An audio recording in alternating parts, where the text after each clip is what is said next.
Hi, Jen. Hey, Em. We're just fighting about Twilight right now. Yeah, big fight.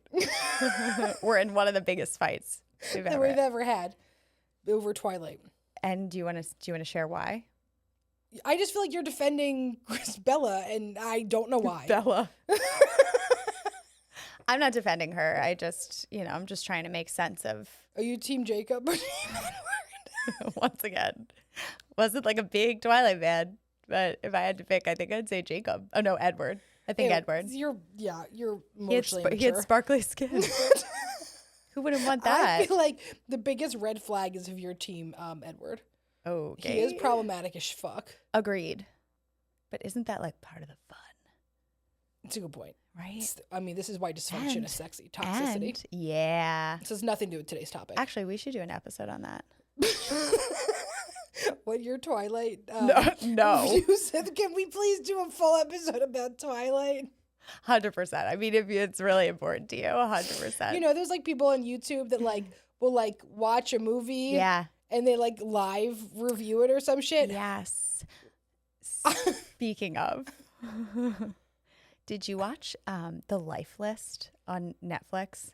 You know that I didn't. Oh, I didn't watch that, but I know what you're talking about. It's a rom-com. Yeah. It's like a stupid her mom rom-com. dies, leaves her a list of things to do instead of money. Yeah. I watched the preview. Feels kind of controlling.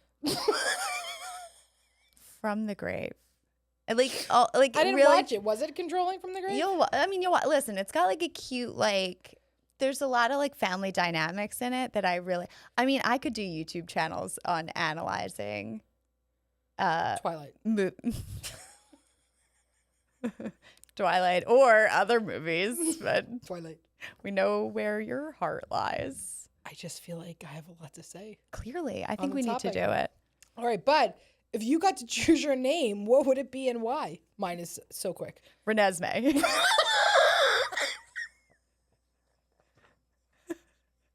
Obviously. I was going to say Vivica Stargazer. But you're right. It should have been Renesmee, and I'm sorry. Yeah, hello. It literally handed to you on a platter. I asked Aaron if we can name Millie Renesmee, and he was like, what is wrong with you? Could you imagine?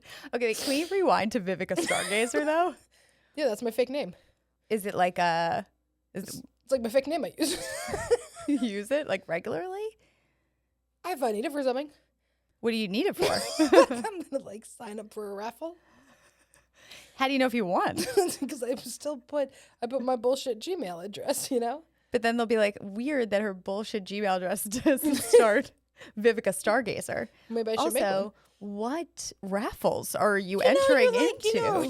You're at a place and then you gotta sign up for a raffle, or you need a fake name for something. No, you don't have. Sounds like you don't have one off the top of your head. No, nope. Mine was gonna be I don't know, Barbara or something. Actually, you were not gonna say fucking Barbara. It just wouldn't be Vivica. It wouldn't be what would it be then? Oh God! When you were a little kid, yeah. What was your fake name when you were playing? Oh God! Mine was Angel. I never played. Jesus Christ, it's depressing. I don't think I ever played. You don't have any fake name? No. Okay, you're at a bar and you meet someone, you give them a fake name, no? Fake phone number? We have different lives. Yeah, just very honest. Not judging you. I want people to know me. Maybe my middle name. I like my middle name. You have a great middle name. I wish my middle name was my first name. Just because it's kind of cool. And Jennifer, everyone was named Jennifer. Well, I mean, between Jennifer and Emily, we were the fucking the late 80s. So lame. Yeah, very upsetting. At least yours is spelled cool, you know? But still, my parents going to throw a PH in the middle of mine. Jennifer. That's how people would say it. Because that's how people are. Yeah. I feel like you should have a fake name. I'm going to think about it. You never know when you need one. That's so true. I mean, now that I know that this is something I can do, the world is my oyster. And then you meet someone out and you're my we were talking about this in the office. A lot of therapists don't want to say that they're therapists, right? That you're sitting on an airplane. You're you don't really want to say you're a therapist because I don't know. It's it's there's a lot of backup. There's a lot of follow-up questions, whatever. So in the office the other day, we were oh, what do you guys say that you do for a living? And I was I used to say I'm an accountant, but now that means OnlyFans. Because nobody's asking an accountant about being an accountant. Right, or a mattress actress. is also That's what we're talking about, right? means OnlyFans. I always say what I am. I use any opportunity to talk about the business. Not me. I'm sorry. That's okay. I just, if I'm on an airplane and I'm not going to talk about it. Oh, I'm literally. You were literally just telling me how you got a spray tan and you told the truth about why. You're like, well, I'm recording a podcast. Naked. Yeah. Did you have underpants on? Yeah. Okay. Classy. Classy move. Okay. Hey, today's episode was classy.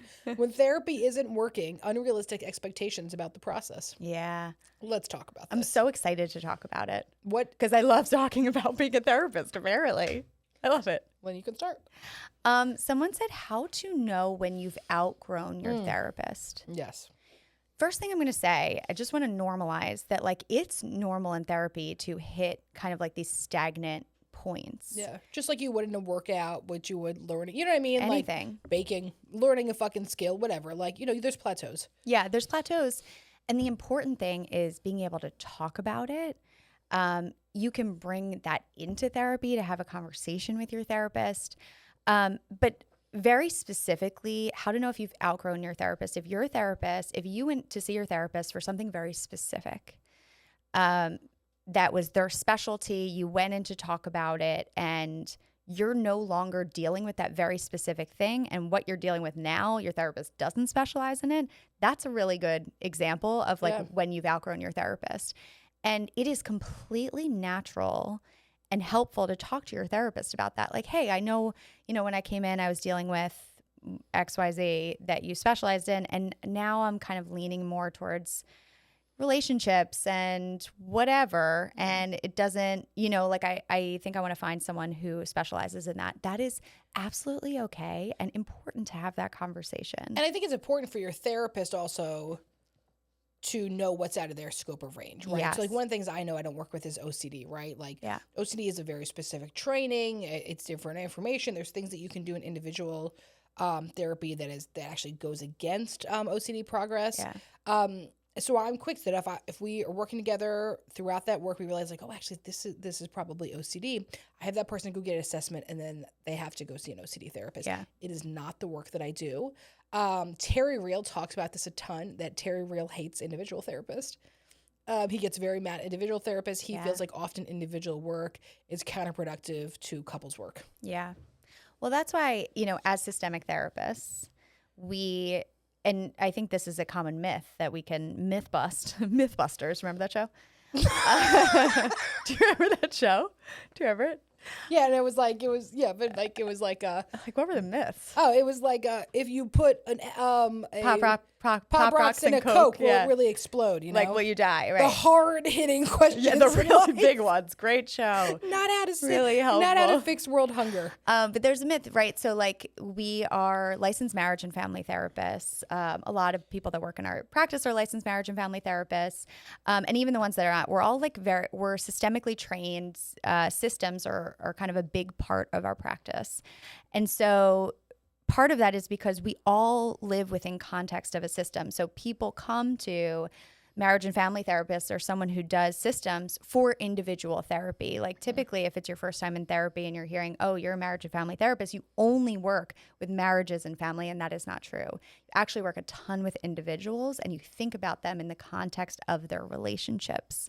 That's what's really important. So I think systems work so important in general as a therapist. I think all therapists should be trained in systems work. We're slightly biased. Obviously, but also no one exists by themselves. Yeah. Yes, I agree. And if you do, where are you? Probably pretty happy. Show you where your head's at. Everything okay? Everything okay over there? What's the time frame you should give it to know if your therapist is a good match?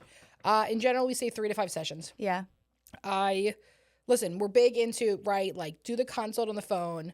If you are sure, no, like, you know what I mean? Like if you sure, like this is not the good fit in a consult or in the first thing, like, no, you don't have to go back. But if you're not totally sure and you want to see, we like 3 to 5 sessions. Yeah. I know that's a pain in the ass. People are often like, this sucks. And I'm like, I know, but like it is. Get over it. It's worth it to find the right one. It's also, it's like dating, right? Yeah. So like obviously you don't want to go on like 3 to 5 dates with someone to Yeah. figure out if they're right.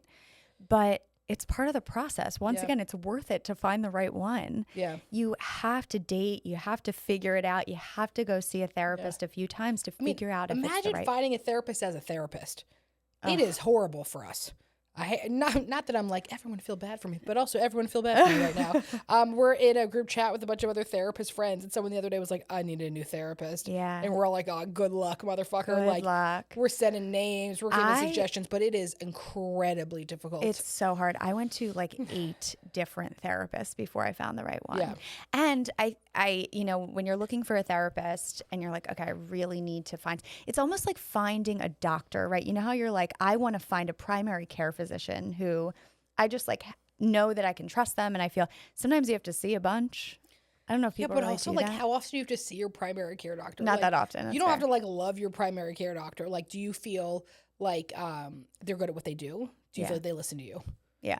Right? Like, I don't have to love your personality for you to be like a good doctor. But like, here's the thing about therapy is that like, actually, the therapeutic fit is a better predictor of therapeutic success than like their credentials. Yes. And There's like tons of research on that. Like, I'm just making this shit like up. your fit, like how you connect with them, how safe do you feel with them?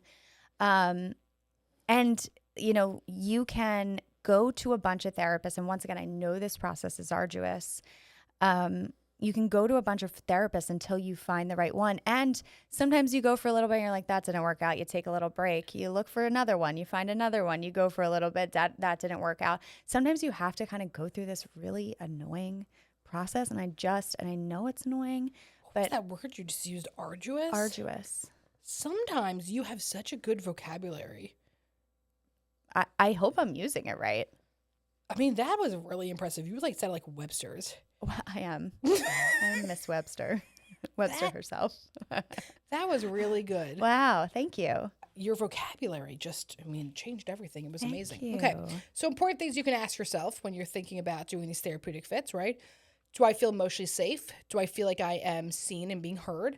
Do I feel like this person gets me? Do I like this person? Yeah. Right? When they say something, do I feel myself reactive or defensive, or do I feel open to that? Right? Like, how do I feel my body in the room? Okay, this leads into a really good question. Someone wrote in, how do I know if I actually need to switch therapists or if I'm just uncomfortable with the hard work of therapy? There's a difference between unproductive discomfort and productive discomfort. Unproductive discomfort is feeling stuck, feeling misaligned, feeling dismissed, feeling judged in some way. That is not something that is productive in therapy. Productive discomfort is when you feel emotionally stretched. Maybe you're dealing with things that you haven't dealt with in a long time, but you feel safe, you feel connected, but it's just processing difficult feelings. So that's the difference between unproductive and productive discomfort that you're going to feel in therapy. So often people are like, oh, I left and I don't feel better. I actually feel worse. Well, what's the reason why you feel worse? Do you feel worse because you're dealing with things you haven't dealt with? Or do you feel worse because you felt judged by your therapist? Yeah. That is how you can tell the difference between the two. How to end therapy when you've been going for years but feel ready for a break. I think it's time to say that. Yeah. Right? So this is when Jen's favorite thing is what? Meta communication. I love it. I'm scared to bring this up today. And I feel a lot of, different feelings are bringing this up today. And I feel like I'm ready to take a break from therapy. And I feel like I have finished my journey here. Yeah. And you can say hey, I want to take a few months and see how that feels for me. And anyone that comes to me and says that, I'm like, fuck yeah, baby. Yeah, good for you. Good for you for knowing yourself. Yes. Knowing what's right for you, advocate for yourself. I don't know about you, but when I am in therapy and I'm sometimes things are pretty chill and I'll go in and I'll be like, I don't really know what to talk about. Not really. And sometimes those are the deepest, the deepest sessions. But then there's times where I'm falling apart. Exactly. And so when the times in which I'm falling apart, I'm like, can we do weekly? I just did a weekly. We're doing weekly right now. Feels pretty good. But the times Things are rough. Things are rough. But the times in which there's not a lot going on, I'm like, let's do every 3 weeks. You know, like the cadence of therapy can change based on what's going on for you.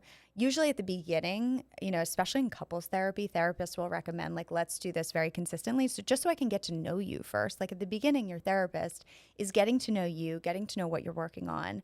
And then how often you're going to therapy can change. But for you being an active participant in that process is really important. This is your process. It's your therapy. And for you to share that with your therapist, like that's how you can figure this out. You can say, hey, I'm doing pretty well. Like I think I'm ready to take a break. Can we touch base in a few months and see how that goes? Maybe you touch base in a few months and you're like, actually, I'm doing really well. Like, I don't think I need this. Yeah. That's okay. This is a very interesting one. I love my therapist, but my husband often doesn't agree. How to balance the two. Okay, I have a few follow-up questions. Is this your individual therapist? Is this your couples therapist? I think it's individual, right? Isn't that how you I think it's I read it as individual. I love my therapist, but my husband often does how to balance the two. Right? Because she said my therapist, not our therapist. Oh, you're right. You don't need to balance the two, actually. No. It's about you. Your husband does not have to love anything your therapist says. Right. You can be curious about why he does, and you can be curious about what it brings up for him. But you don't have to balance shit. Okay, here's another kind of angle. I wonder are there times in which you're using your conversations with your therapist to bring up stuff in your relationship? So here's something couples will do sometimes. Well, Emily said... Triangulating your therapist. Triangulating the therapist in. That is not a healthy and productive way to use therapy. Saying like, hey, today in my session, me and my therapist talked about this, and here's what it brought up for me, and I thought that was sort of interesting. What do you think about it? That's really different than saying, well, today you want to know what Jen said about you and your mom? And they told me I was right. And you're wrong, right? So that would be my question to this person is like, how are you maybe triangulating your therapist into your conversations? And is there a way to communicate with your partner that doesn't triangulate your therapist into the conversation? Can you say, just as Emily said, I was talking to my therapist about this. It brought this up for me about your relationship with your mom. Like, can we talk through that together? Yeah. That is more direct, and it doesn't triangulate your therapist into it. If that's not happening, that was just a thought that came up. Yeah. It's not important to figure out. Yeah. Your partner doesn't have to like your therapist. It's not about them. Yeah. It's about you. How to get back into therapy after a terrible experience with my last therapist. I know I need the support, but I'm reluctant to try again. Oh. This happens. It happens all the time, and it's really difficult. Or even, like, let's say your therapist goes on maternity leave and doesn't come back. Your therapist, like, switches practices. You don't want to start over. Like, sometimes it's, like, not even something terrible happens, but sometimes there's just, like, some disruption of therapy, and it's very hard to start over again. And to feel like you have to go through the whole process again. Here's what I'll say. I didn't find that about finding a new dentist, though. I mean, we just had this conversation. We need to do that. We need to find a new dentist. We said we need to like we're going to have an accountability day. Packed. But I mean, truly, finding new providers is difficult, especially when you had a very difficult experience. Yeah. Or it was ended suddenly. I mean, all these things are very real. Here's what I'll say too about switching. If I think there's this idea of like, because I'm switching, I have to go through I have to go through exactly what I went through with my last therapist. Like I have to process all of this when just because this is just assuming that like there was a disruption because that's what it got me on. Just because you are ending with one therapist doesn't mean you have to go through the same exact process again. Like you can pick up where you left off. Mm-hmm. And I think so often people don't feel that way. So that's just another myth I wanted to bust. Mythbusters. Why do you keep saying it like that's like a slogan? Did they say that slogan? I have no idea. I feel like you made that up entirely. It's very possible. It feels like it's like reading rainbow. Like they like you say that. Yeah. But I don't think Mythbusters did that. I don't think they sang. Yeah, I'm not sure. I'll look it up. Okay. Just to. What if I feel like therapy is making me more emotional or anxious? Does that mean it's not working? Sometimes we feel worse before we feel better. I would not take that as an indicator that it's not working. Right. Once again, I think you have to try to break this down a little bit more, because similar to like physical therapy, right? Like sometimes you're in physical therapy and it's like really painful, but it's good, right? Like you ever get like a sports massage where like getting fucking knots out? Like that shit don't feel good. It doesn't feel like a lovely little spa massage. And that doesn't mean it's wrong. It means we're working some kinks out. I would say if you always feel anxious, I'd be really interested in processing that with a therapist. Yeah. Hey, what do I do after these sessions? Because I really do not leave feeling good. And that Sometimes also if it's left too raw. yes. If you're doing deep work and the therapist doesn't like, as therapists, sometimes we have to try to tidy it up at the end. Yeah. Although I don't do that with couples, I only do that with individuals. Yeah. So, but your therapist might not know that, right? Like not, and so to let your therapist in on that process for you, like to say, after I leave, I'm feeling really anxious. I'm feeling really raw. Like, can we talk about that? Can we talk about what I can do after session? Because sometimes people have that, sometimes they don't. And for you to share that is your experience is really important, because your therapist can help you figure out some coping mechanisms that maybe were not in place before because you didn't need them, because you weren't dealing with a lot of this because it was being shoved down. Now that all of this is coming up, you might need to develop different coping mechanisms that you did not need before. So this is I have a few examples of clients' coping mechanisms they've used after session. All right, so I have one client who she found a lot of stress relief in doing her dishes, actually. So she would always make sure that she had a sink full of dishes before our session. And then after the session, she would clean her kitchen and do the dishes, and it would feel really good to her. Wow. To clean something up, clean a mess up. I have someone else who always made sure to that they would go on a drive and listen to music afterwards. Yeah. And go and hit somewhere with water, because that was felt really good for her. I have a couple that would always go for a walk after sessions. Yeah. Right? Like something like developing some type of routine and ritual. And I hear this a lot with people, especially that are like virtual sessions. Yeah. Right? That it's like, sometimes we'll try to, let's say my therapist has a packed schedule, and so I fit them into my lunch hour. Yeah. And then I go back to work. It might even be something to say to your therapist, I actually need to start ending 5 minutes early so that I can take 5 minutes of listening to music and processing time before I have to go back into work. Yeah.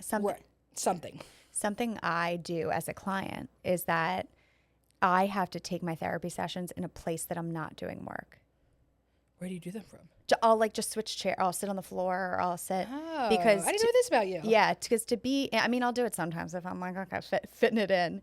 But if I'm being intentional about it, to do it in a space that I'm not like working and I'm not like in that workspace, I can be in the space that's like just for me. Mm-hmm. So just like moving my body into a different space is actually really helpful for me. Yeah. So if you're doing virtual sessions, that's also something to consider. It could be something as small as having a candle lit. Yes. Lighting at the start of the session and then blowing it out at the end of the session. Yes. So something, a ritual and a routine does not need to be something insane, does not need to be something expensive, does not need to be something that has a lot of time. It's something that feels like a start and an ending that we can do each time that feels accessible. Yes, absolutely. All right, what do we got next? Someone wrote, I find myself lying. I like this question. Sorry. I find myself lying to my therapist to make myself look better. Red flag about her as a good fit, or my own issue? That's your own issue.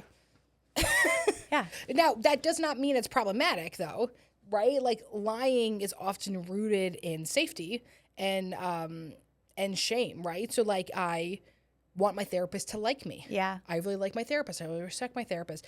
And I also don't like being vulnerable with my therapist, right? Yeah. Like, I actually don't like being vulnerable with anyone, so lying comes as a part. I'm a storyteller. This is what I do.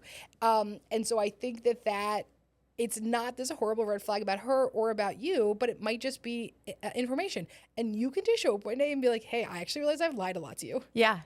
And right? like here's like, can we process that? Yeah. Like there's some things that I don't tell you, or there's some things that I change. There are very few things that are shocking to me as a therapist. Same. And like if somebody sat down and was like, I've actually lied to you for the past year, I'd be like, yeah, cool. Okay.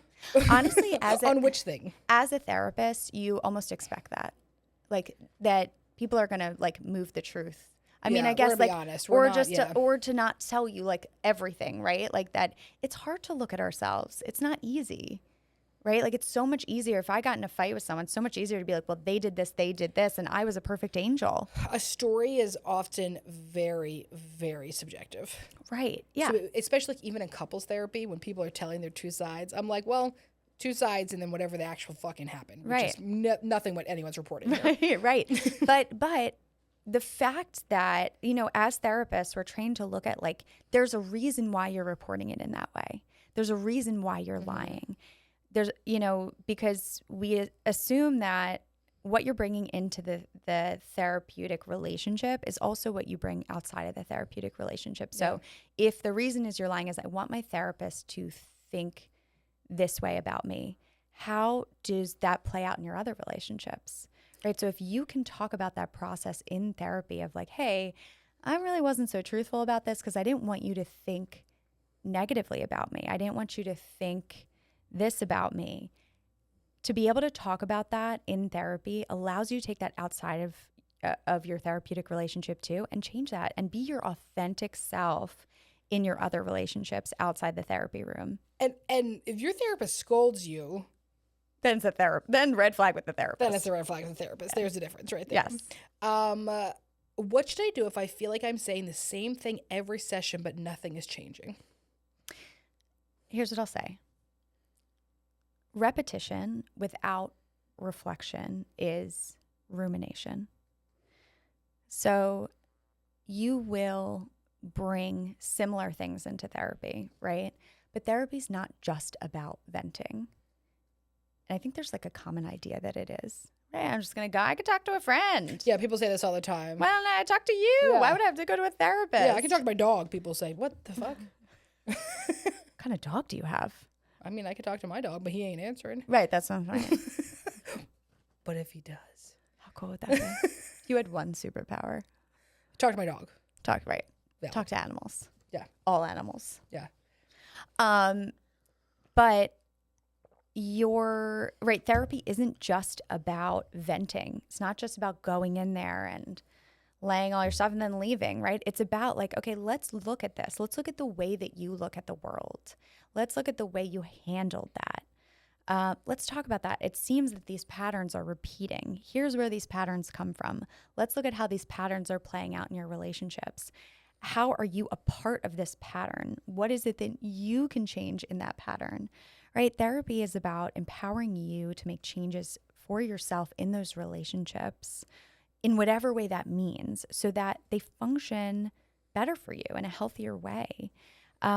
But to come in and just focus on the same thing and there be no kind of, let's reflect on this, let's see what we can do differently. If it's just venting, then that might be something to look at. Yeah. What if I feel like my therapist is too passive and just listens but doesn't give enough guidance? Might not be the right therapist for you. Right. Some people really want that in a therapist. They really want someone who is going to just listen and be more passive. There's lots of different types of therapists, and you might just want someone who's way more direct and gives a lot more feedback. Yeah. There's nothing wrong with that. Here's what I'll say too, is that if you've never been to therapy before, some people go in, they're like, tell me the answer. Like, tell me the answer to my problem. Actually, there's a question about this. Let me see if I can find it. Oh, I thought therapy would give me clear answers. A lot of times I just leave with more questions. Is that normal?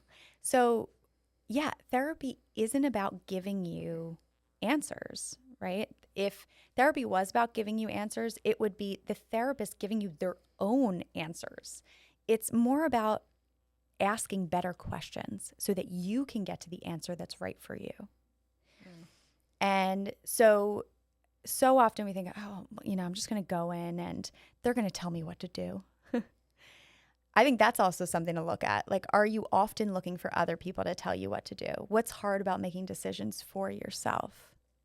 Go ahead. No. Yes. No, that's good. Keep going. If you're someone who often looks for reassurance in other people or often looks for answers from other people, this might be something that you do in therapy, is that you're like, well, can't they just tell me what to do? No, my gasp was just that was good. Oh, thank you. No, it was just, it wasn't a gotcha. Yeah. Yeah, well, I was not. Oh, yeah, I thought you were ready to say. No, it was just okay. wow. Oh, I really enjoyed that. Yeah, you're welcome. I love this question. I want to answer it. From what I can sense, my therapist and I have different values, and I'm not sure if it's helping or harming my growth. It's really interesting. Yeah. I'm wondering if it feels like, does that make you feel like judged or dismissed by their values? Right. I have to be honest with you. If my therapist had like very conservative values, I do not think it would align with my work. Same. Right? Yeah. Like, and so I think it's cool to be open to other things. But a lot of the work that I talk about, right, if it's coming from like, a feminist perspective or something, I think it would be difficult and get in the way. Yeah, I think so too. Well, I also wonder, like, how do you know that your therapist has different values? I think sometimes when we're talking about a subject, we're like, okay, they're going to agree with me and they're going to shake their head. Might be your therapist is like more of a blank slate. So I guess that would be my question is like, how are they expressing to you that they have different values? Like, how are you reading that? But if you feel judged or dismissed, then it might not be a good fit. Yeah. Dear Em and Jen. Dear Em and Jen. Okay. Ready? Mm-hmm.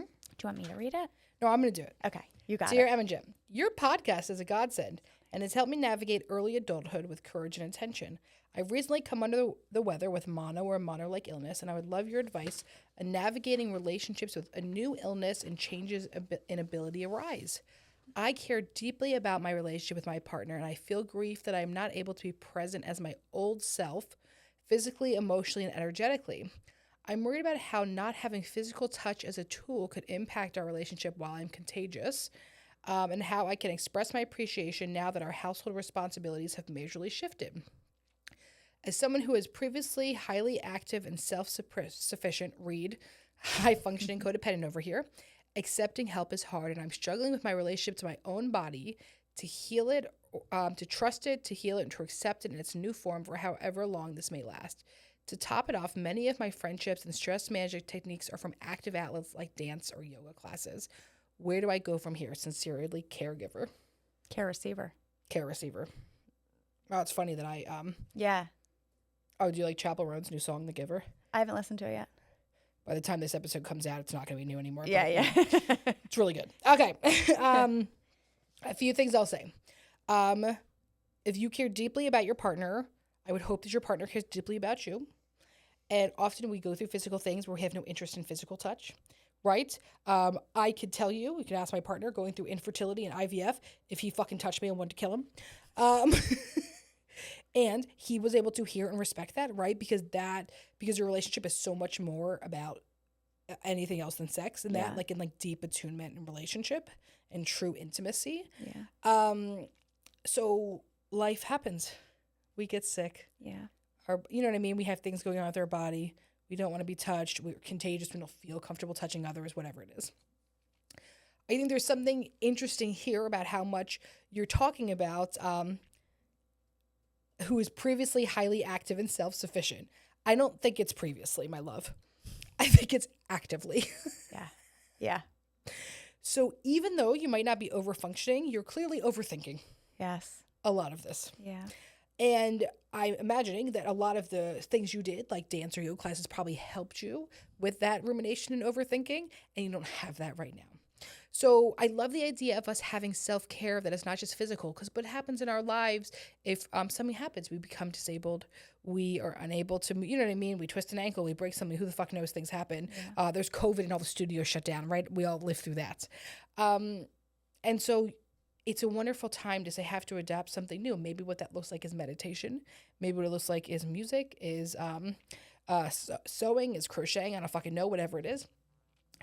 But I think that you have done all this amazing work and you still got some more to do because you are putting a lot into this. Yeah. And I think something like this, right, like a change like this, it really tests the strength of your relationship. You're going to go through things in your relationship where your roles reverse, right? Or things change. Someone is more stressed than the other person, right? Like something happens, someone gets sick. Like there's always going to be things that come up in your relationship that, like it might take someone out, right? Like, or you're dealing with a parent that's aging. when you're in a long-term relationship, you go through a lot of those changes. And so it sounds like this is maybe one of the first big changes that's happened in your relationship in terms of this kind of like role reversal of like, I've always been active in the relationship, and this is, I've always been able to like put myself, take care of things physically and not ask for help. And so it sounds like one of your biggest challenges is going to be able to ask for help from someone else. My guess is as you're saying, you're someone who's very self-sufficient. You don't typically ask for help. It's a really important skill to learn, to be able to ask for help when you're struggling. It's also a very vulnerable thing to do if you grew up in a family that you didn't get that. And so you're learning new ways of functioning in the relationship from experiencing this illness. And that can lead to such growth within you and growth within the relationship to be able to lean into that in a way and say, okay, I've never been able to ask for help, or I've never been able to kind of lean on my partner in this way. And maybe this is my opportunity.